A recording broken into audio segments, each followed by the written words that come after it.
Shri Lakshmirama cooperative society ముమ్మాటికి ఒక fake society, ఒక దొంగ సొసైటీ. నిన్న మా పార్టీ అధ్యక్షులు మాజీ ముఖ్యమంత్రి వర్యులు జగన్మోహన్ రెడ్డి గారు చెప్పినట్టు ఇది ముమ్మాటికి ఫేక్ సొసైటీనే. ఎందుకు ఈ మాట చెప్తా ఉన్నామంటే, ఈ సొసైటీని స్థాపించినటువంటి ఆదిశేషు గారు 1/1/2012 మరణించిన తరువాత వారి దగ్గర జీతానికి పనిచేసినటువంటి కొటికెలపూడి సజ్జనరాజు సహకారంతో, అతని దొంగ బుద్ధితో, అతని మోసపూరిత విధానంతో కొంతమంది వ్యక్తులు కొటికెలపూడి సజ్జనరాజు సహకారంతో ఈ సొసైటీకి సంబంధించినటువంటి పత్రాలని వారి ద్వారా తీసుకొని ఫౌండర్ మెంబర్స్ 67 మందిని తొలగించి కొత్తగా 52 మంది సభ్యుల్ని సజ్జనరాజు సహకారంతో చేర్చుకున్నారనేటువంటి మాట వాస్తవం. ఎందుకంటే 2012కి ముందే ఈ భూమి విలువ చాలా పెద్ద మొత్తంలో ఉంది. విజయవాడ నగరం నడిబొడ్డులో ఉంది. 2 ఎకరాల 17 సెంట్ల భూమిని కాజేయాలనేటువంటి కుట్రతో ఆదిశేషు గారు మరణించిన తర్వాత అతని దగ్గర పనిచేసేటువంటి సజ్జనరాజు సహకారంతో కుట్రపూరితంగా ఈ ఆస్తిని కొట్టేయాలని, 2 ఎకరాల 17 సెంట్ల భూమిని కాజేయాలని సభ్యులని మార్చిన మాట ముమ్మాటికి నిజం. ఈ విషయం మీద ఆదిశేషు గారి భార్య మరి వర్రే లక్ష్మి గారు 2012 సంవత్సరంలో కోఆపరేటివ్ డిపార్ట్మెంట్కి మరొక 9 మంది సభ్యులతో కలిసి ఫిర్యాదు చేశారు. 2012లోనే ఫిర్యాదు చేశారు. మమ్మల్ని సభ్యులుగా అన్యాయంగా తొలగించారు. దీని మీద విచారణ చేయాలని వారి దగ్గర ఉన్నటువంటి అన్ని ఆధారాల్ని కూడా కోఆపరేటివ్ డిపార్ట్మెంట్కి సమర్పించిన మాట నిజం. మరి వారు ఇచ్చినటువంటి ఫిర్యాదుని తీసుకొని కోఆపరేటివ్ డిపార్ట్మెంట్ కూడా విచారణ చేసి 2 సంవత్సరాల తర్వాత అంటే 2014లో లక్ష్మి గారు ఇచ్చినటువంటి ఫిర్యాదు కరెక్టే, వారు సమర్పించినటువంటి ఆధారాలు కరెక్టే కనుక 67 మంది సభ్యుల్ని 15 రోజుల్లో తీసుకోవాలి, సంఘ పుస్తకాల్లో నమోదు చేయాలని విచారణ అధికారి మస్తాన్ అలీ గారు ఇచ్చినటువంటి రిపోర్టుని అమలు చేయాలని అప్పుడు ఉండేటువంటి అధికారి అసిస్టెంట్ రిజిస్ట్రార్ ఎం సుమలత గారు కూడా మరి నోటీస్ జారీ చేశారు. 15 రోజుల్లో గనక ఫౌండర్ మెంబర్స్ 67 మందిని తీసుకోకపోతే ఖచ్చితంగా కోఆపరేటివ్ యాక్ట్ ప్రకారం చర్య తీసుకుంటామని ఆ రోజు 2014లో ప్రెసిడెంట్గా ఉన్నటువంటి వెంకట శ్రీనివాసరావుకి నోటీసు ఇచ్చిన మాట నిజం. మరి కోఆపరేటివ్ అధికారులు నోటీస్ జారీ చేసిన 67 మంది మెంబర్స్ని తీసుకోమని చెప్పిన ఎందుకు మీరు ఆ 67 మందిని సంఘంలోకి తీసుకోలేదు? మీకు సహకరించినటువంటి అధికారి ఎవరు? మీరు ఏ అధికారి మద్దతుతో ఫౌండర్ మెంబర్స్ని తిరిగి తీసుకోకుండా దొంగ సభ్యులతోనే ఈ సంఘాన్ని మీ హస్తగతం చేసుకొని నడిపించారు? ఆ అధికారి పేరు కూడా, మీకు సహకరించినటువంటి రిటైర్డ్ అధికారి పేరు కూడా పాండురంగారావు. మీకు సహకరించినందుకు ఈ కోట్ల రూపాయల ఆస్తిని మీరు కొట్టేసేందుకు సహకరించినటువంటి పాండురంగారావు భార్య ప్రసూనాంబ గారిని కూడా మీరు సభ్యులుగా తీసుకున్నారా లేదా? దీనికి మీరు సమాధానం చెప్పాలి. మీరు చేసినటువంటి అక్రమాలకి, మీరు చేసినటువంటి మోసపూరిత విధానాలకి సహకరించినందువల్లనే పాండురంగారావు గారి భార్య ప్రసూనాంబ గారిని శ్రీ లక్ష్మీరామ కోఆపరేటివ్ సొసైటీలో సభ్యురాలుగా కొనసాగిస్తున్న మాట నిజం. ఎందుకంటే విలువైన భూమి విజయవాడ నగరం నడిబొడ్డులో ఉంది. మీకు చేసేటువంటి అన్యాయాలకి, అక్రమాలకి మరి రిజిస్ట్రార్ హోదాలో ఉన్నటువంటి పాండురంగారావు సహకరించబట్టే వారి భార్య ప్రసూనాంబ గారిని కూడా మీరు సొసైటీలో సభ్యురాలుగా చేర్చుకున్నారు. ఈ ఆస్తిలో వాటా ఇస్తానని చెప్పబట్టే కదా ఇవన్నీ చేశారు. విచారణ చేసి 2 సంవత్సరాల తర్వాత ఫౌండర్ మెంబర్స్ 67 మందిని తీసుకోమని చెప్పిన ఆ రోజు ఉండేటువంటి కాగితాల పరంగా ఆ రోజు ఉండేటువంటి ప్రెసిడెంట్ వెంకట శ్రీనివాసరావు ఎందుకు 67 మందిని తీసుకోలేదు?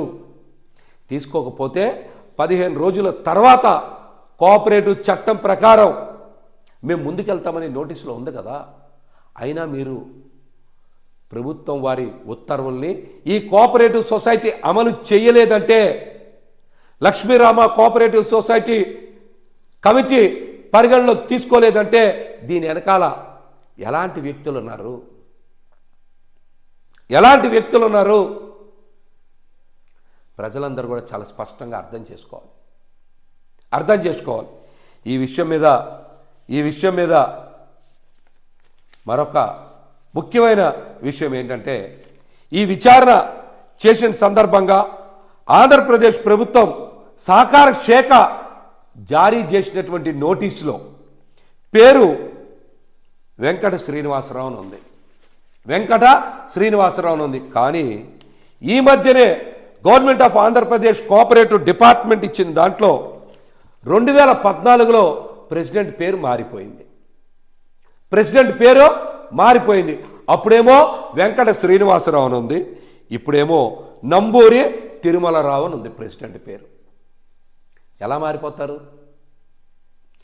మారిపోతారు అంటే కోఆపరేటివ్ ఆఫీసులో కూడా, అంటే ప్రభుత్వ కార్యాలయంలో కూడా కాగితాలన్నీ మారిపోతున్నాయా?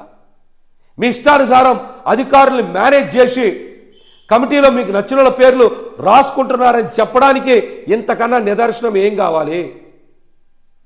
అందుకనే ఇది ముమ్మాటికి ఫేక్ సొసైటీ, దొంగ సొసైటీ అని మేము చాలా స్పష్టంగా చెప్పగలుగుతా ఉన్నాం. మరొక ముఖ్యమైన విషయం ఏంటంటే, శ్రీ లక్ష్మీరామ కోఆపరేటివ్ సొసైటీ ఎప్పుడు కూడా నష్టాల్లోనే ఉంది. ఈ మధ్యనే వారు ఫైనల్ ఆడిట్ రిపోర్ట్లో కూడా 2023-24 సంవత్సరానికి సంబంధించి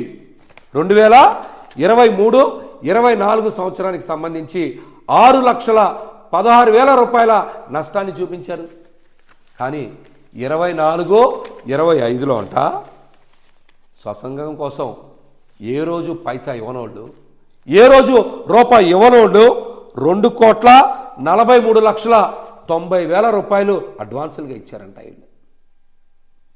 2,43,90,000 రూపాయలు అడ్వాన్సులుగా ఇచ్చారంట. ఈ సభ్యులు ఆర్థిక పరిస్థితి ఏంటి?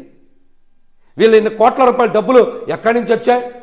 వీళ్ళందరూ ఇన్కమ్ ట్యాక్స్ ఎస్సీలేనా? వీళ్ళ ఆదాయం సక్రమమైందేనా? ఇవేమీ చూడకుండా సహకార శాఖ కూడా ఏ విధంగా ఆడిట్ పూర్తి చేసింది?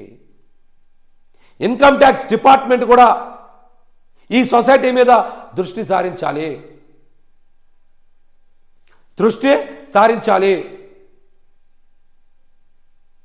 ముఖ్యంగా మేము ఒకటే డిమాండ్ చేస్తా ఉన్నాం, ఇది దొంగ సొసైటీ కాబట్టి ప్రభుత్వం వెంటనే విచారణ చేసి ఈ సొసైటీని రద్దు చేయాలి.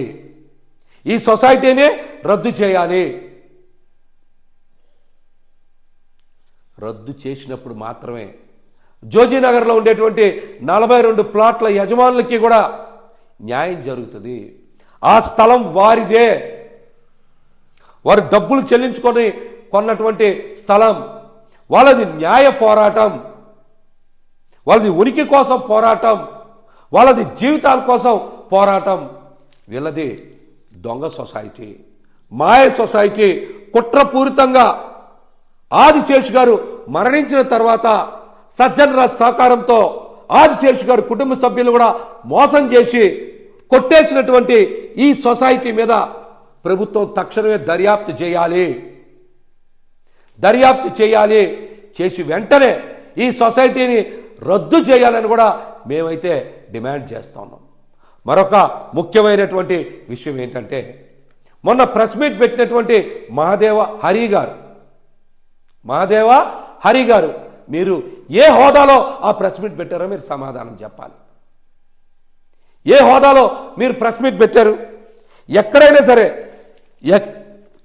సరే 2013 నుంచి ఇప్పటి వరకు కూడా మీరు కమిటీలో ఉన్నారా? ఏ హోదాలో అయినా ఉన్నారా? చెప్పండి. ఏ హోదాలైనా ఉన్నారా మీరు? సమాధానం చెప్పండి. ఇది కూడా ప్రభుత్వం జారీ చేసినటువంటి కాగితాలే కదా ఇవి. ఈ పత్రాల్లో మీ పేరు ఎక్కడైనా ఉందా? ఏ హోదాలో మీరు ప్రెస్ మీట్ పెట్టారు? మీరేమన్నారు? సొసైటీ పెట్టినప్పటి నుంచే నేను సభ్యుడిని చెప్పారు. సొసైటీ పెట్టి 44 ఏళ్ళు పైన పూర్తయింది. ఇప్పుడు మీ వయసు 62, 63 ఉంటాయి. సొసైటీ పెట్టి 44 ఏళ్ళు అయితే మీరు 18 ఏళ్ల వయసులో ఇందులో గనక సభ్యుడిగా చేరే అవకాశం ఉందా? చెప్పండి. మీ వయసు 1 సంవత్సరం అటు ఇటుగా ఉంటే అప్పుడు మీరు మైనర్ అయి ఉంటారు ఖచ్చితంగా. అప్పుడు మీరు ఖచ్చితంగా మైనర్ అయి ఉంటారు. 1981లోనే మీరు మెంబర్ ఎలా అయ్యారు? ఎవరిని మభ్య పెడతానికి మీరు ఈ మాటలని చెప్తా ఉన్నారు? ఏ హోదాలో మీరు ప్రెస్ మీట్ పెట్టారు? ఈ అంశాల మీద ఖచ్చితంగా ప్రభుత్వం దర్యాప్తు చేయాలి. ఈ సొసైటీని రద్దు చేయాలి. ఈ సొసైటీ మీద ఇన్కమ్ ట్యాక్స్ డిపార్ట్మెంట్ కూడా వీళ్ళు వేసినటువంటి రిటర్న్స్ని ఖచ్చితంగా చెక్ చేయాలి. అదేవిధంగా 42 ప్లాట్ల యజమానులకి న్యాయం చేసే దిశగా మా పార్టీ అధ్యక్షుడు జగన్మోహన్ రెడ్డి గారు డిమాండ్ చేసిన విధంగా ఖచ్చితంగా ప్రభుత్వం చర్యలు తీసుకోవాలని కూడా మేమైతే కోరుతా ఉన్నాం.